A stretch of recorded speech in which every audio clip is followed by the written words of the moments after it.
하나님께 빕니다. 내가 무엇하든지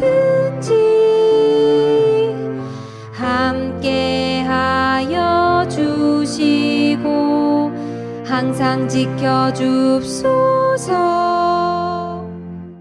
예수님께 빕니다. 어느 곳에 가든지 나와 같이 가시고 인도하여 줍소서.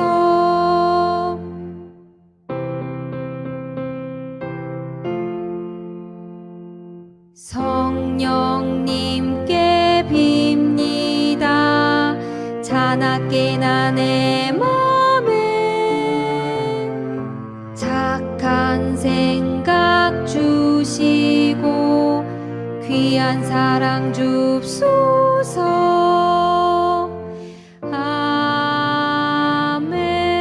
아멘.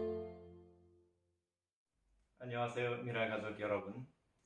4월 첫째 주간이 시작되는 또 부활절을 기다리는 고난 주간입니다. 또 예수님의 고난과 또 부활을 우리가 마음속에 생각하면서 이 시간 가정 예배로 함께 하기를 원합니다. 우리 먼저 기도하겠습니다.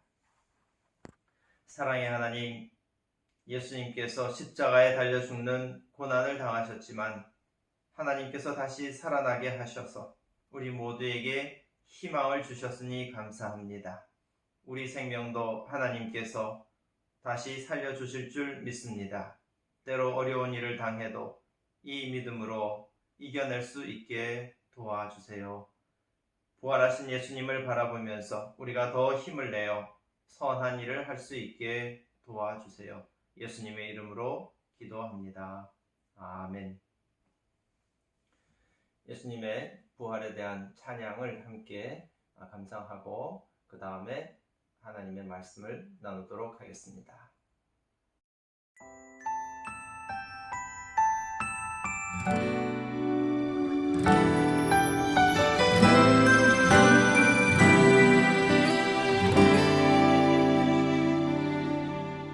보이지 않고 들리지 않는 캄캄한 길을 걸어갈 때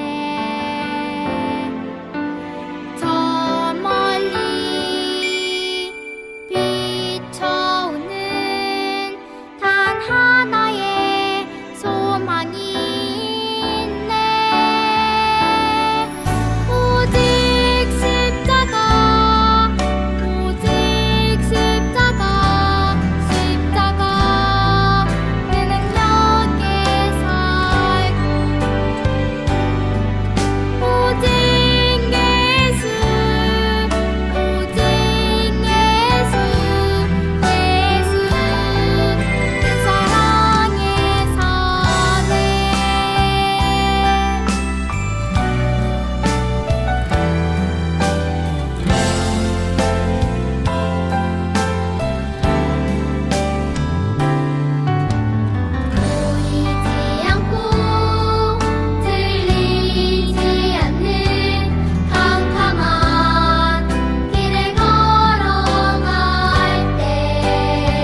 오늘 우리가 함께 나눌 성경 말씀은 이사야서 25장 8절에서부터 9절까지의 말씀입니다. 제가 읽어드리겠습니다. 주님께서 죽음을 영원히 멸하신다. 주 하나님께서 모든 사람의 얼굴에서 눈물을 말끔히 닦아주신다. 그의 백성이 온 세상에서 당한 수치를 없애주신다. 이것은 주님께서 하신 말씀이다. 그날이 오면 사람들은 이런 말을 할 것이다. 바로 이분이 우리의 하나님이시다. 우리가 하나님을 의지하였으니 하나님께서 우리를 구원하신다. 바로 이분이 주님이시다. 우리가 주님을 의지한다. 우리를 구원하여 주셨으니 기뻐하며 즐거워하자. 아멘. 오늘은 예수님께서 다시 살아나셨어요 하는 제목으로 말씀을 나누고자 합니다. 어떤 옆 마을에 사는 사람이 자기의 밭을 열심히 갈다가 그 밭에서 황금 덩어리를 발견했다고 합니다. 모든 사람들이 그 소식을 듣고 깜짝 놀라서 구경하러 그 밭으로 달려갔습니다. 밭에서 황금 덩어리가 나왔다고 하니 너무나 신기한 일이긴 하지만은 그러나 가만히 생각해 보면 나하고는 아무런 상관이 없는 일입니다.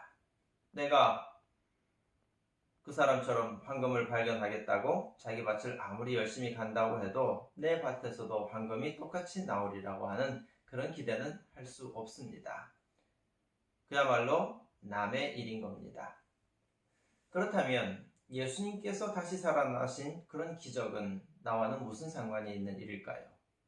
이스라엘 땅 생각해보면 우리나라에서부터는 지구 반대쪽에 있는 그 먼 어딘가에서 나와는 아무런 상관없는 어떤 사람이 죽었다가 다시 살아났다고 해서 그 일이 나에게 어떤 의미가 있을 수 있을까요? 그러나 예수님께서 죽었다가 다시 살아나신 일은 그저 남의 일이 아닙니다. 특별한 의미가 있습니다. 여러분 한번 생각해 보세요. 하나님의 아들이신 예수님께서 사람들 때문에 고난을 받고 십자가에 달려서 돌아가셨습니다. 아무리 하나님의 아들이라 해도 어쩔 수 없구나. 사람들은 그렇게 생각했습니다.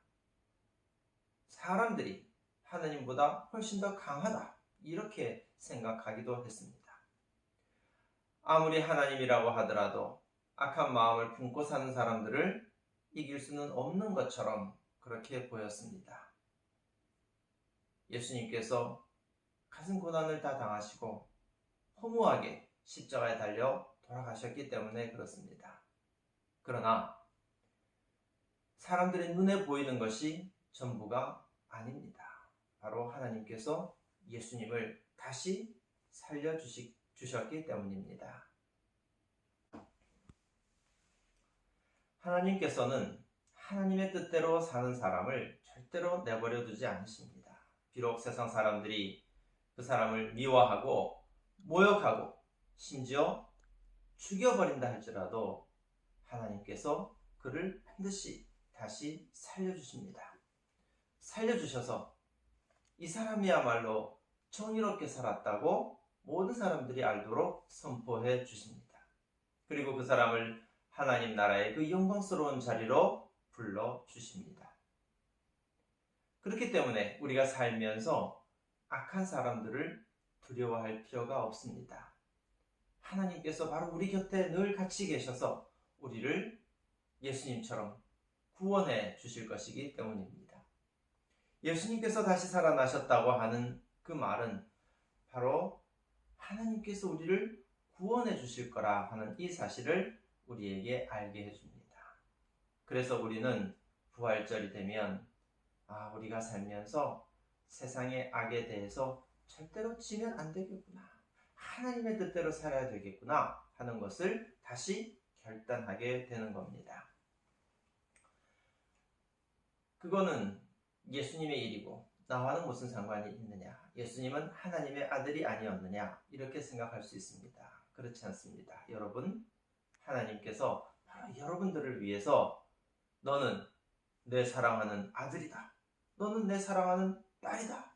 이렇게 말씀해 주셨다는 것을 꼭 기억하십시오.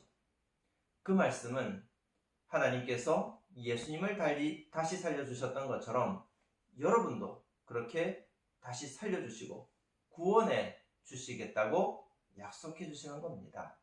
그러니 세상 사람들이 나를 인정해 주지 않는다고 하더라도 아무것도 두려워할 필요가 없습니다. 심지어 나를 원수처럼 여긴다 하여도 겁낼 필요가 없습니다. 내가 하나님을 믿고 하나님의 뜻대로 그렇게 아름답게 살기만 하면 하나님께서 반드시 다시 살려주실 것이기 때문입니다. 사랑하는 성도 여러분, 악에게 지지 마십시오. 예수님처럼 사랑이 가득한 그런 사람이 되십시오. 그러면 하나님께서 여러분을 반드시 높여주실 것입니다. 어떤 고난에서도 구원해 주실 것입니다. 바로 이 믿음으로 부활의 영광을 위해서 끝까지 믿음의 길을 달려가는 그런 여러분들이 되시기를 간절히 바랍니다. 함께 기도하겠습니다. 사랑의 하나님, 우리도 다시 살려주실 것을 약속해 주셔서 아무것도 겁내지 않고 믿음으로 살아갈 수 있게 해주셔서 감사합니다. 사람들에게 인정받기 좋아하고 또 사람들에게 조금만 미움을 받아도 어쩔 줄 모르는 우리의 약한 마음을 도와주세요. 서로 사랑하는 일이라면 예수님처럼 담대하게 사랑하려고 합니다. 서로를 살리는 일이라면 예수님처럼 희생하는 일도 얼마든지 무릅쓰겠습니다. 빛나는 모습으로 다시 살아나신 예수님의 모습이 우리 마음에 늘 빛을 비추어 주게 도와주세요.